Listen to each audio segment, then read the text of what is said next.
Hello everyone, I am Diya Khanna, a first year BJMC student. I hail from New Delhi. I did my schooling from BSPK International School. I chose swimming as it offers all-rounder development, good faculty and great infrastructure.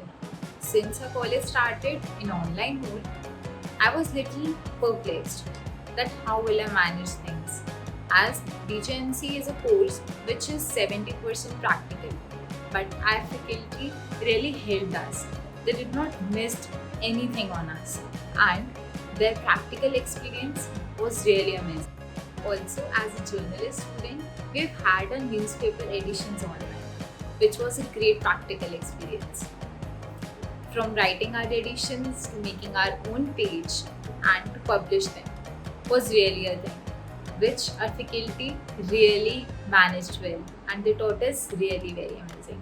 Here, I am a core member at Verve and Benedians committee.